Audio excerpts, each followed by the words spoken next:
Hello and I welcome you all to world affairs. मैं हूं प्रशांत Dhawan. Now recently एक बहुत ही ज़्यादा पॉजिटिव न्यूज़ सामने आई है।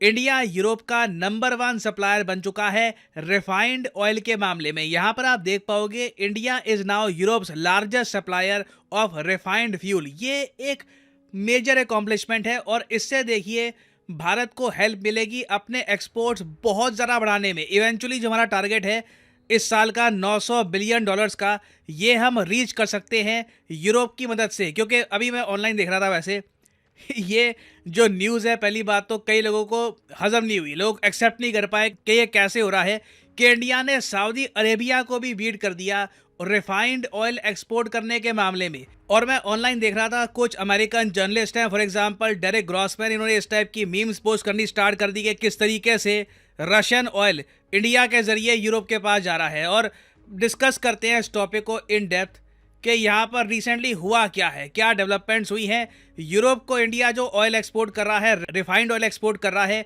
ये हमारी इकोनॉमी को हेल्प कैसे करेगा। मगर आगे बढ़ने से पहले आपसे क्वेश्चन पूछूंगा कि पीएम मोदी ने हाल ही में फाउंडेशन स्टोन ले किया है भारत के पहले डिजिटल साइंस पार्क का। ये 1500 करोड़ का एक ह्यूज साइंस पार्क बनेगा भारत में पहली बार।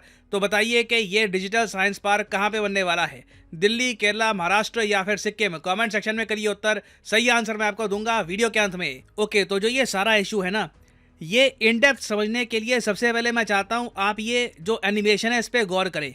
ये एनिमेशन मैंने नहीं बनाया, ये अमेरिकन न्यूज़ एजेंसी ब्लूमबर्ग ने पब्लिश किया था। यहाँ पे इन लोगों ने डेटा दिखाया है कि किस कंट्री के चांसेस बहुत ज़्यादा हैं रिसेशन, मतलब कि मंदी में जाने के। इनके हिसाब से सबसे ज़्यादा चांस है मंदी में जाने के G7 कंट्रीज़ के। यहाँ पे आप देख पाओगे G7 कंट्रीज़ आपको दिख जाएंगे, UK, US, Germany, Italy, Canada, France. फिर वैसे थोड़ा नीचे आप जाओगे तो आपको जापान भी दिख जाएगा। इन सब के कंपैरिजन में अगर हम इंडिया को देखें तो यूएस मीडिया खुद एक्सेप्ट करता है कि इस साल 2023 में 0% चांस है इंडिया में रिसेशन यानी मंदी आने के। क्योंकि रिसेशन आने के लिए ना 2 क्वार्टर, मतलब कि 3-3 महीने, टोटल 6 महीने लगातार आपकी जीडीपी ग्रोथ रेट नेगेटिव रहनी चाहिए। तो भारत की नेगेटिव तो जाती ना, अनलेस कोई बहुत ही बड़ा कोई इवेंट हो जाए तो इसकी पॉसिबिलिटी 0% है। मगर बाकी देशों में आप देखो तो एक डर है रिसेशन का। आर्थिक मंदी जब एक बार आ जाती है कंट्री में तो उससे उस कंट्री के बिजनेसेस, इकोनॉमी को काफ़ी लॉस होता है। और वैसे मैं आपको बता दूं कि आर्थिक मंदी को प्रिडिक्ट करने के लिए एक रिसेशन प्रोबेबिलिटी मॉडल भी एग्जिस्ट करता है। ये मॉडल अपने हाईएस्ट लेवल पर पहुंच चुका है सिंस 1982। तो मैं आपको ये बता दूं, मुझे पता नहीं आर्थिक मंदी कब आएगी, 3 महीने बाद, 6 महीने बाद, मगर पश्चिमी दुनिया में, वेस्टर्न वर्ल्ड में आर्थिक मंदी बिल्कुल आप कह लीजिए डोर स्टेप पे है। कभी भी इस टॉपिक को लेकर बड़ी न्यूज़ आ सकती है यूरोप या फिर यूएसए से। नाउ जब आर्थिक मंदी बिल्कुल आपके दरवाजे पे होना, तो ऐसे टाइम में सैंक्शन जो लगा रखे हैं रशिया पे, ऑयल प्राइस कैप वगैरह, ये सारी चीज़ें पीछे चली जाती है। वर्बली तो कंट्रीज कहते हैं कि हाँ जी हम यूक्रेन के साथ है वगैरह, मगर चुपचाप उनकी जो मेन नीतियाँ हैं ये चेंज हो जाती है। फॉर एग्जाम्पल मैं आपको बताऊँ, जापान ने जब रिसेंटली ये अनाउंस किया कि ये लोग रशिया से ऑयल परचेज करेंगे $60 प्राइस कैप के भी ऊपर, बहुत ही बड़ी डेवलपमेंट थी। जापान ने ऑलमोस्ट G7 कंट्रीज को कह दिया हमसे ना हो पाएगा, हमें अपनी जो इकोनॉमी है उसका ध्यान रखना होगा, हम यूक्रेन के सैंक्शंस की वजह से मंदी में नहीं जाना चाहते। तो जापान एक ऐसा देश जो पुतिन पर, रशिया की सरकार पर सैंक्शन अनाउंस कर चुका है, उसे यू टर्न लेना पड़ा और वापस रशिया का ऑयल परचेज करना पड़ा। और इतना ही नहीं, जापान के बाद ना रिसेंटली पाकिस्तान को ये अनुमति मिल चुकी है यूएसए से कि जाओ जाके तुम भी सस्ता रशियन क्रूड ऑयल परचेज कर लो।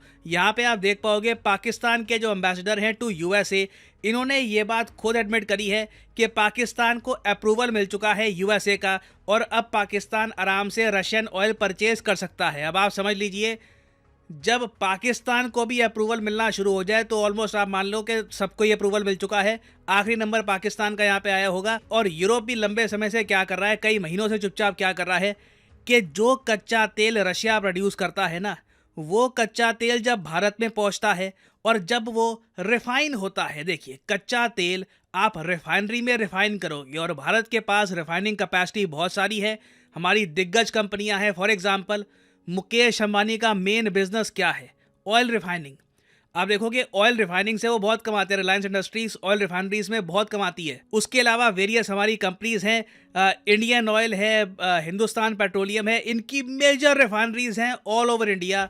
और इनके पास ये शक्ति है कि कच्चा तेल यहाँ पे आप डालो और ऑयल के जो प्रोडक्ट्स आपको चाहिए, फॉर एग्जांपल पेट्रोल, पेट्रोल ये प्रोड्यूस कर सकते हैं। और फिर जो ये फिनिश प्रोडक्ट्स है ना, ये इंडिया इतने बना देता है कि हम फिर बाद में इन प्रोडक्ट्स को एक्सपोर्ट भी करते हैं। आप जान के हैरान होंगे, भारत का सबसे बड़ा एक्सपोर्ट क्या है? हमारे एक्सपोर्ट्स आपको पता है कि इस साल अभी न्यूज़ आई है कि 750 बिलियन डॉलर्स को क्रॉस कर चुके हैं। बड़ी बात है। और अब जो फाइनेंशियल ईयर स्टार्ट हो चुका है उसमें सरकार का टारगेट ये है कि 900 बिलियन डॉलर के टोटल एक्सपोर्ट्स करेंगे, गुड्स और सर्विसेज दोनों को मिलाकर। तो ये सब अकॉम्प्लिश करने में सबसे बड़ा सपोर्ट पता है किसका आता है?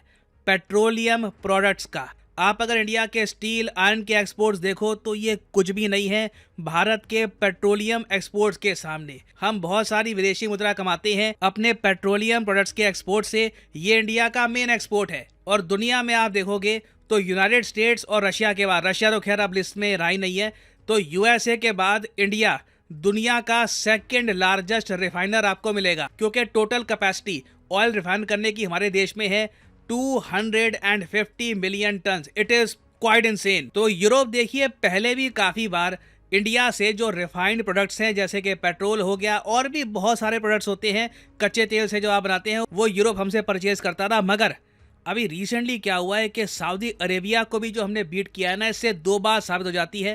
पहली बात तो ये कि इंडिया की जो रिफाइनरी की कैपेसिटी है ये बहुत बढ़ चुकी है। दूसरी बात, यूरोप को भी सस्ते रशियन ऑयल का फायदा चाहिए। रशियन ऑयल सस्ता है, no doubt. Russian oil Saudi Arabian oil से सस्ता पड़ेगा। ऑब्वियसली जब आपका मेन रॉ मटेरियल सस्ता है तो उसके बाद जो रिफाइनरी के बाद आप बनाओगे वो भी आप सस्ते रेट पर बेच पाओगे। बहुत ही बेसिक बात है, यहाँ पे आप समझ पा रहे होगे।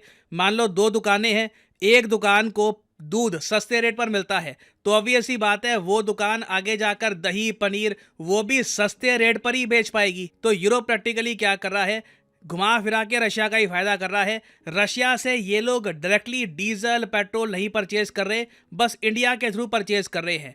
इससे आप कह लीजिए इनकी फेस सेविंग हो रही है। एटलीस्ट ये दुनिया को ये कह सकते हैं कि देखिए हम रशिया से कुछ परचेज नहीं कर रहे मगर इंडिया के थ्रू ये सस्ता फ्यूल परचेज कर रहे हैं। तो ये अपने आप में देखिए हिपोक्रेसी नहीं है, ये हिपोक्रेसी अल्ट्रा प्रो मैक्स है।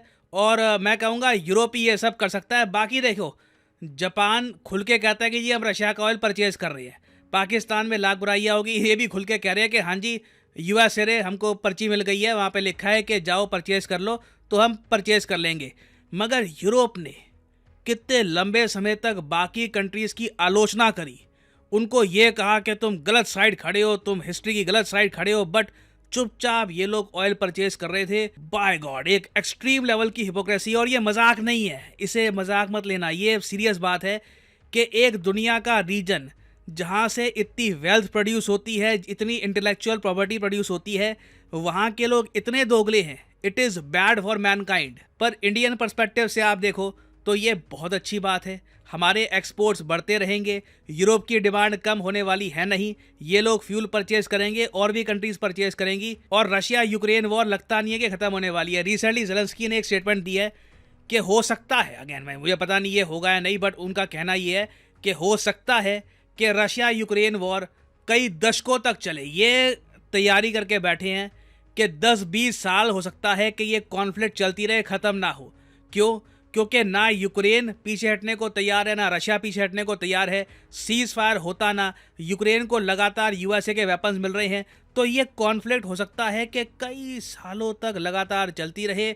यूएसए की जो डिफेंस कंपनीज हैं उनको काफ़ी फ़ायदा होगा इससे। मगर बाकी दुनिया की अगर हम बात करें तो बिल्कुल रिसेशन आएगी, इकोनॉमिक एक्टिविटीज़ क्रैश करेंगी। बट इंडिया के लिए अच्छी बात यह है कि सिंस हमारे यहाँ मंदी का चांस ज़ीरो है ना, तो इसी बहाने आप देखोगे कि बहुत सारे निवेशकों का पैसा ये रिसेशन ग्रस्त कंट्री से बाहर निकालकर धीरे धीरे ये इंडिया में पंप इन करना स्टार्ट कर देंगे। ये इवेंचुअली होगा। और इंडियन पर्सपेक्टिव से आप देखिए हमारे दोनों हाथों में लड्डू हैं। वी आर एक्सट्रीमली फॉर्चुनेट कि हमें ये स्थिति मिल रही है। फॉर्चुनेट क्या कहूँ मैं, एक कहावत होती है लक फेवर्स द ब्रेव, तो हमने हमारा लक खुद कमाया भी है। और आगे आने वाले टाइम में आप देखोगे इंडिया के एक्सपोर्ट्स में एक मैसिव जंप आने वाला है। नाउ फाइनली वापस आते हैं क्वेश्चन की तरफ कि भारत का पहला डिजिटल साइंस पार्क कहाँ पे ओपन होगा। 1500 करोड़ का डिजिटल साइंस पार्क होगा ये, और ये ओपन होगा केरला में। यहाँ पे आप देख पाओगे पीएम नरेंद्र मोदी टू ले stone for digital science park इन केरला। 1500 करोड़ रुपए का एक बहुत ही इंपॉर्टेंट प्रोजेक्ट है, याद रखिएगा इसके बारे में, ये किसी भी एग्जाम में पूछ सकते हैं। और यहाँ पर फाइनली मैं ये भी ऐड कर दूं कि आज है आखिरी दिन अनअकैडमी की मेगा सेल का, तो आपको कोई भी कोर्स परचेज करना है you can purchase it now. सीधा जाइए कमेंट सेक्शन में, यहाँ पे आपको वेरियस कोर्सेज के लिंक्स मिलेंगे। और यूपीएससी का जो कोर्स है जिसमें प्रीलिम्स और मेंस दोनों की तैयारी होती है, इसमें एक मेगा डिस्काउंट चल रहा है जो आज रात मध्य रात्रि को खत्म हो जाएगा। तो अवेल करने के लिए यहाँ पे जो ये लिंक है यहाँ पर इस पर करिए क्लिक, और यहाँ पे आप परचेज कर सकते हैं यूपीएससी कॉम्बो ऑफर, जिसके अंडर प्रीलिम्स मेंस ऑप्शनल तीनों की तैयारी आप कर पाएंगे विद अनअकैडमी।